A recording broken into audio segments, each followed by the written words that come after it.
Hey guys, this is Jack Stapleton with Realty, Texas. Today I have with me Josh Flores, who is a senior loan officer with Supreme Lending, and we are going to put him on the spot today. I'm ready. Go ahead. So, in the purchasing and buying homes, what is your role in assisting home buyers buying homes? I would say my primary role is to be a leader in the transaction. I think when it comes to buying houses, most people, in fact, I would say 90% or more of people don't really understand what it means to buy a house, what the process is, all the details. And so our job is to be not only a leader, but a calm, organized leader in the transaction to help them get from point A to closing. So from the real estate side, I have a lot of buyers that are afraid to talk with the lender. Why do you think that is? Well, that's kind of what we were joking about before. So my name is a loan officer, which seems intimidating for whatever reason. But people are afraid at times to hear the answer no. That's what they're afraid of. And what makes us a little bit different is that we don't say no. We're going to say not yet, and here's how you get there, kind of thing. So at times, again, it's just intimidating, and they feel like they want to hide certain things from us. But the advice there is, tell us everything. Our job is to hear out the whole story and to find a way to present that to an underwriter and ultimately get you your house. Who are you fighting for? Are you fighting for the lender, or are you fighting for the client? Yeah, 100% the client, 100% the client. That's what we're here for. We are your intermediary between where you are and getting that house. So in a boxing ring, you're in their corner? That's correct. All right. Well, sometimes I think buyers are thinking that you're in the bank's corner, and they're afraid to create a relationship with you because they feel like the more that they disclose, the more that you're going to use that as ammunition against them. So that's an interesting way to look at that. There are a lot of different loan programs out there, and so we are here to try to figure out which program is going to work best for you. And some might not work at all, and others might work perfectly. And so at times, if there are things that you're worried about, the best idea is to tell us. And so that we know product A and product B don't work, but product C works perfectly, and we don't even need to talk about whatever that other issue is because they don't even ask that question and they don't mind. There's a reason they don't ask it because they don't need to know that. And if people have lower FICO scores and they have issues, are you able to help get them over those things and get them qualified in the future? Yes, we are. So we go as far to look at credit reports. We run scenarios on those credit reports. We try to figure out what can you do in the next 30 days to move your score up as much as possible. Credit advice is a much longer conversation, but we're here to kind of guide you to say, here's what you can do now, here's what you can do later, and here's how that will affect you, basically. Well, that definitely goes into my next question. In your opinion, who should a prospective borrower contact first, a realtor or a lender? So I would assume your answer would be the same on this, but definitely a lender.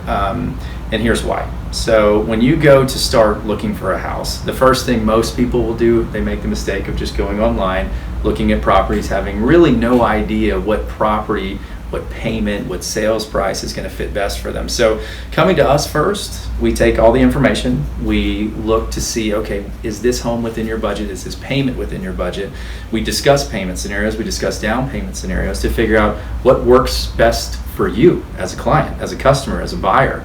And so once we determine what that target is, now not only are you looking in the range of what works for you, your expectations are accurate, you're much more efficient in your search because you're not looking all over the place. You know, this is my sweet spot, this is where I need to be, this is what works for my family and my budget, and then we put you in contact with a real estate agent from there. So we see the same.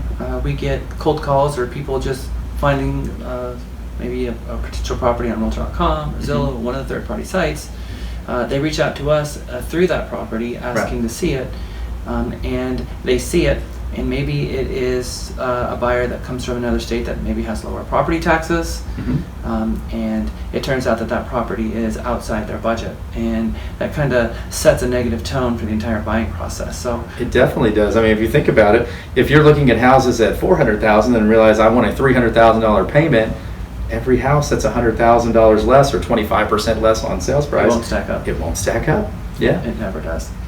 So from the realtor side, we love it when the borrowers want to talk with the lender, get in touch with the lender as soon as possible, because the longer that you have their credit profile, you can get them pre-qualified, so when they fall in love with a home, we can actually submit an offer with the pre-approval attached to it. So let's talk about that. What is the difference between a pre-qualification letter and a pre-approval letter? Is there a difference? To the general public, there is no difference. To a lender, there is a big difference between the two. So pre-qualification letter is actually the real term you use whenever you're getting pre-qualified, is the term that we use. That's us getting an application, running your credit, collecting some documents up front, and starting the process to see if there's anything else we need to be looking into. A pre-approval is actually once you find a property and you're going through an underwriter. So an underwriter at a bank has now looked at it along with appraisal and everything else, and now you have an approval, which might be what we call a conditional approval, meaning, hey, you're approved, but we just need these last couple things to get you wrapped up. So that actually happens a little bit later in the process, but our pre-qualifications, a lot of folks don't collect any documentation, they don't collect pay stubs, they don't collect tax returns. We go through that process so that the pre-qualification is ultimately as strong as a pre-approval. Yeah. What's the single biggest issue that you see borrowers facing with right now out there? I'd say affordability is tough. We're blessed to live in this town, and once you own real estate, you're very blessed because it just continues to go up in value, right? But it's getting in there. It's getting in there sooner than later at that, and finding a price point that works for you and your family. And so, in this town, I would say that, and anywhere in Central Texas, that's the big rush to buy houses right now, because it's only getting more expensive out there. So you're trying to get ahead of that, have the asset, have the house, and now allow it to perform and make money for you. Well, something happened recently that we haven't seen for a while, which is just a little dip in the interest rates. Yes, exactly. And so that helps with affordability. Yeah, absolutely that does. Absolutely that does. Yeah, so we've seen rates go down. Now we're 30-year fixed rates are in the 3s, which is great. Of course, there's conditions to that and understanding what type of loan you're doing. But in general, everything across every different loan product has shifted down, which is, it's a blessing. Might not mean great things for the economy, but it means good things for buying a house, which is what a lot of people are trying to do. They're seeing the stock market and thinking, I'm not making a lot of money over there. Let's put money in real property and watch it go up. So if you communicate one thing to a prospective borrower before they met you, to give them a really good head start in your conversation, what would that be? That would be to form a team of professionals around you. And that includes a real estate agent, it includes a loan officer, it includes a title company, an insurance person. The thing is, the joke we make is you wouldn't go to court without a good attorney, right? You wouldn't go to an IRS audit without a good CPA.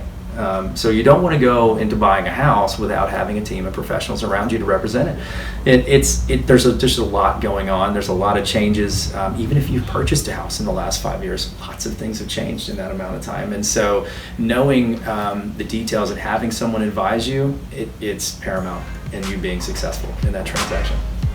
Well, thank you, Josh. We really appreciate it. And for the viewers out there, if you click the link below, you can get Josh's email address and phone number and reach out directly to him. Thank you so much for allowing us to get to know you a little bit better today. You're very welcome. Thanks for having me.